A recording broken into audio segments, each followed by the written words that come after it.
មានផ្លូវមួយនាំអ្នកដើរទៅដើរសំដើរគួងទៅឋានវេទនី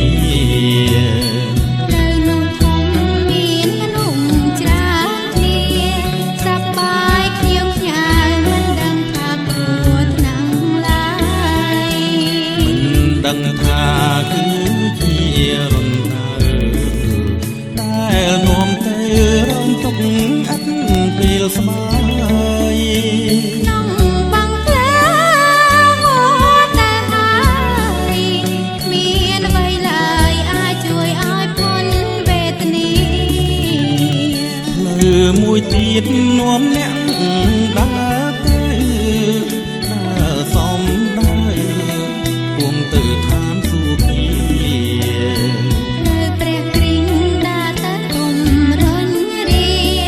បាត់ព្រះអង្គជាស្ពានឆ្លងទៅឋានសួស្ដី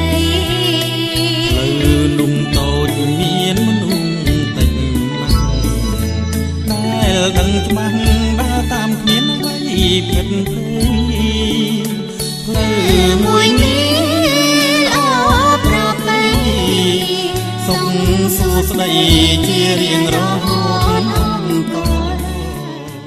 អោព្រះអង្គចាំ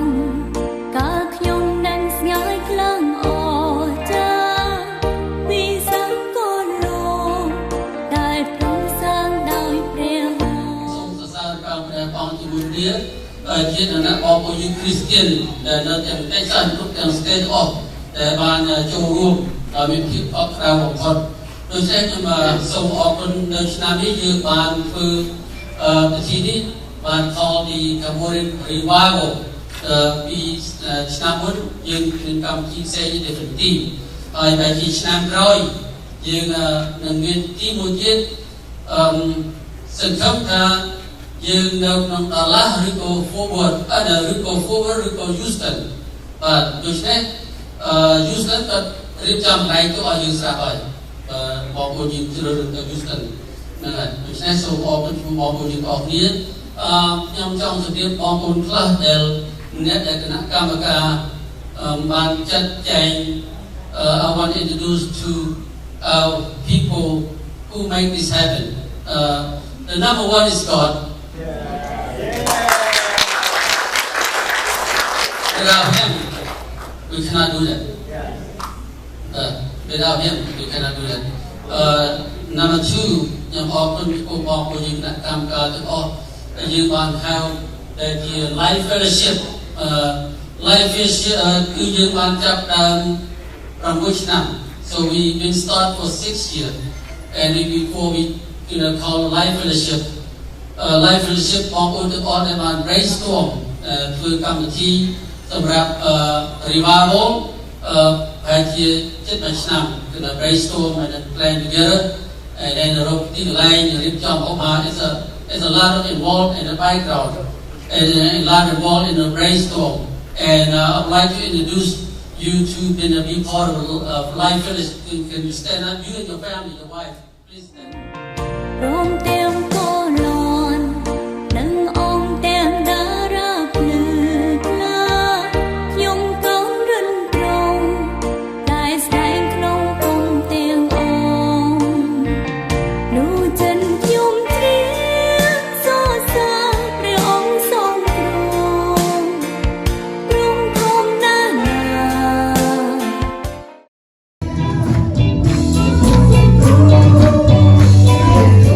។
ថ្វាយព្រះអង្គ I'm honored to serve him I'm so delighted to serve him it's not so we what freedom Bong Yusna talk about and Mark Hamiway and Jeff Armstrong talk about freedom is deliver you from under law of religion គឺនាំយើងចេញពីក្រោមសាសនាម្នាក់សិតតែមានសាសនាហើយបើមិនជឿព្រះយេស៊ូវទេអ្នកខ្លះទៅសាសនាផ្សេងហើយកុំថាអូខ្ញុំមិនជឿព្រះណាទាំងអស់យើងមានសាសនាខាងអារ៉ាហើយ so អញ្ចឹងយើងត្រូវចេញឲ្យរួចពីអំណាចសាសនាដើម្បីយើងមានសេរីភាពនៅក្នុងទំនាក់ទំនងជាមួយព្រះអង្គព្រោះកាលណាយើងមានសេរីភាពយើងមានទំនាក់ទំនងជាមួយព្រះអង្គជានិច្ចព្រះអង្គមិនចង់ឲ្យយើងទៅថ្វាយបង្គំព្រះអង្គតាមរយៈសាសនាតែព្រះអង្គចង់បានទំនាក់ទំនងហើយធម្មតាទំនាក់ទំនងដូចខ្ញុំនិងបងប្អូនទាំងអស់គ្នាចឹងខ្ញុំសប្បាយចិត្តដែលស្គាល់បងប្អូនផ្លាច់ដែលខ្ញុំមិនដែលស្គាល់ពីមុន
And once it's kind of like the scales fall off your eyes, you'll be like, oh gosh, this is everywhere. And somebody told me the number is like 33% of Jesus' ministry was dealing with the demonic. And he said, those who believe in me will do the things that I do. He said, greater works than they do. Right? So, now I want to forewarn you, I have a lot of scripture and I loaded these screens on purpose. And the reason is because this can be controversial. And I know even talking around like it's a little controversial and some people don't know. I'm not here to convince you to do anything. That's not my job. I pray that the Holy Spirit and the Word of God speak to you for itself. So that's why I have so many scriptures. Amen. Just so you know. Because I don't even want to sit up here and say them. And then you're like, what did he say? I want you to see it for yourself. Sometimes ends with the ascension and says now that the Pentecost event is a new thing. That is not how the text tells us what's going on. Pentecost is a continuation of the ministry of now the risen and ascended Christ Jesus. And we hear it very clearly in Luke's description, but also then in Peter's sermon as he responds to the events there on Pentecost. He works from the text from Joel, and there in verse 32 and 33 of Acts 2, he says, this Jesus, whom God raised up again, to whom which we are all witnesses, having been exalted to the right hand of God, that's the ascension part, and having now received from the Father the Holy Spirit, he has poured forth this which you both see. Hãy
ខ្ញុំខ្លាចគេណា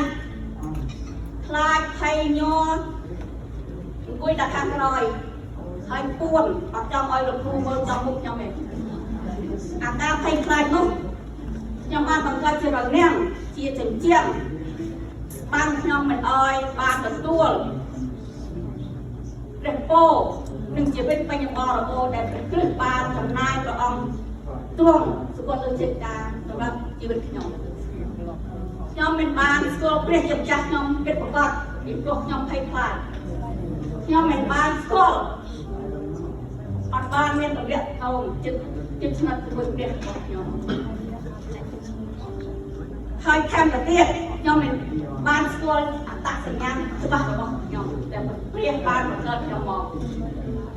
តើខ្ញុំត្រូវទៅណាតើមានភារកិច្ចអ្វីក្នុងនាមជាខ្ញុំអ្នកបម្រើព្រះអង្គអ្នកដើរតាមព្រះអង្គwhat is my mission as a Jesus follower because the fear blocked me from receiving His blessing His abundant life ថ្ងៃមួយខ្ញុំបានសម្រេចចិត្តថាក្នុងសភាពបែបនេះមិនឲ្យខ្ញុំបានចម្រើនខ្ញុំថាព្រះអង្គចាស់ពេលធ្វើសូមព្រះវិញ្ញាណរបស់ទ្រង់ដែលគង់ក្នុងខ្ញុំពីដើមដែលមានសកម្មភាពសូមធ្វើការឆេះឈួលឲ្យខ្ញុំចាស់អធិដ្ឋានសូមព្រះអង្គឲ្យធ្វើការផ្លាស់ប្ដូរជីវិតខ្ញុំ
ដំណឹងទី1ធ្វើឲ្យមានយើងធំជាងមុន